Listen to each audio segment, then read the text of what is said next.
Hello বন্ধুরা, একটা সুন্দর জন্মনের সকালের সাথে আজকের দিনটা শুরু করলাম তোমাদের সাথে। কেমন আছো তোমরা সবাই? আশা করি খুব ভালো আছো। আমিও অনেক ভালো আছি। ববিতা মণ্ডল ব্লগে সবাইকে ওয়েলকাম। তো ওই যে বললাম সুন্দর সকালটা তোমাদের সঙ্গে শেয়ার করতেছি। দেখো সূর্য মামা একদমই হাসতে হাসতে চনমন করে উঠতেছে। আজকে বেশ রৌদ্রু দিবে, গরমও পড়বে, কারণ আজকে হচ্ছে শুভ জন্মাষ্টমী। তো সবাইকে জন্মাষ্টমীর অনেক অনেক ভালোবাসা ও শুভেচ্ছা। আমাদের গোপুসোনার আজকে জন্মদিন। আর আমি কিন্তু ঘুম থেকে এখন না, বেশ খানিকক্ষণ আগে উঠেছি বন্ধুরা। উঠেই কিন্তু আমি আমার বাসি কাজের মধ্যে আজকে করেছি হচ্ছে আমি উঠোনটা ঝাড় দিয়ে নিয়েছি, কারণ ওই কাজটা আগে ইচ্ছে হলো। তার জন্য সকালবেলা ঘুম থেকে উঠে কিন্তু আমি উঠোনটা ঝাড় দিয়ে তারপরে হচ্ছে কিন্তু আমি ঘরের কাজে হাত লাগিয়েছি। তো ঘর ঝাড় দেওয়াও হয়ে গেছে, ভাবলাম না কেননা তোমাদের সঙ্গে জন্মনের সকালটা শেয়ার করা যাক। এদিকে দেখো ডাইনিং টেবিল, তারপরে রান্নাঘরটা আমি পরিষ্কার করে রান্নাঘরটা একবারে মুছে বার করলাম। আর এই দেখো আমাদের দুই সোনার জন্য এখানে খিচুড়ি রান্না করব। তো তারা কিন্তু সকাল সকাল খিচুড়ি খাবে। কালকে রাতে জাল দিয়ে রাখিনি, আমি কিন্তু বেশিরভাগই বিকালবেলা বা রাতে জাল দিয়ে রাখি, তাহলে কী হবে, তো ঠান্ডা থাকে জিনিসটা, সকালবেলা খেতে সুবিধা হয়।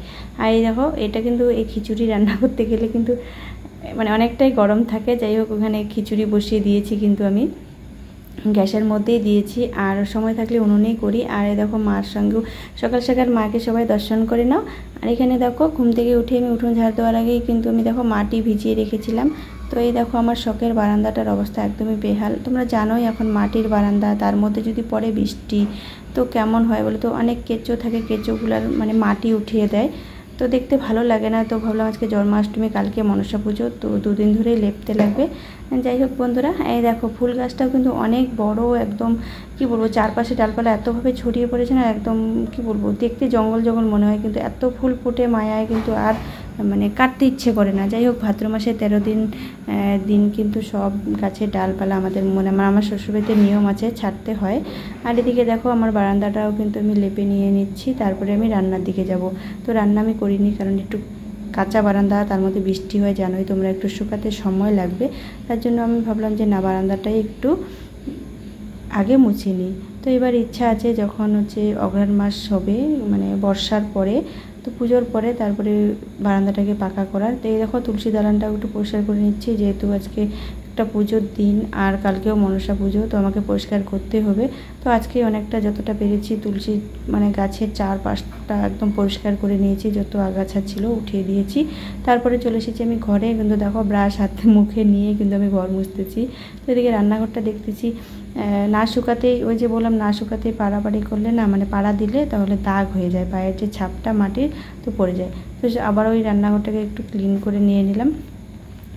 আর এই ঘর তো মুছতে হবে জানোই, তো আমি সকালবেলা পরিষ্কার করে ঘরগুলোকে ঝাড় দিয়ে নিয়েছি। আর ঘর না মোছার আগে যদি একটু ঝাড় না দেওয়া যায় তাহলে একদমই কিচকিচটা যায় না, বালি ধুলো বালিগুলো। আর এদিকে দেখো আমার খিচুড়ি রান্না কিন্তু হয়ে গেছে। তো বন্ধুরা তখনও খিচুড়ি করেছি, এখনও বললাম এটা কিন্তু খিচুড়ি না, এটা ভুট্টা জাল দিলাম আমার মঙ্গলী আর বুধনি শোনার জন্য। তো এক হাঁড়ি ভুট্টা, তো আমি এটা বার করে দেবো, রাজদীপ বাবা খাওয়াবে হ্যাঁ দুই বোনকে।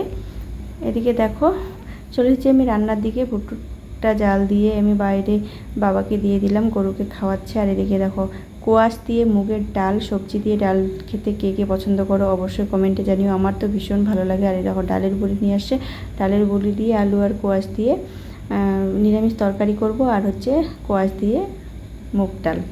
তো যেহেতু আজকে হচ্ছে পুজোর দিন, নিরামিষই করব। আর আমার জন্য ঝাল ঝাল করে আলু সিদ্ধ। আর এই দেখো সকালবেলা অফিস জানের আগেই কিন্তু এই কাপড়গুলো কিন্তু আমি ধুয়ে রেখে দিয়েছিলাম। ভুল বললাম বন্ধুরা, আমি স্নান করিনি, স্নান করে পুজো দেবো। তো যাই হোক এই দেখো কাপড়গুলো একদম শুকিয়ে গেছে। ওই যে বললাম না, একদম আজকের দিনটা এত রৌদ্র গরম না। এই অবশেষে দেখো সিমেন্ট তো ছিল না, তো ওই যে কিছুটা সিমেন্ট কিনে নিয়ে আসছিলো রাজদীপ বাবা।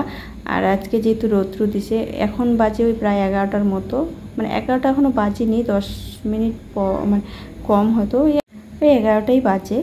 তো এদিকে দেখো কাপড় চোপড় রেখে ছেলেকে বললাম শুয়ে পড়তে, কিন্তু ও একদমই ঘুমাচ্ছে না, কারণ এত রৌদ্র, বাইরে খেলতে যাচ্ছে বারবার করে। আর ওই সিমেন্টগুলো জায়গাটায় বেশি করে পাড়া দিতে যাচ্ছে।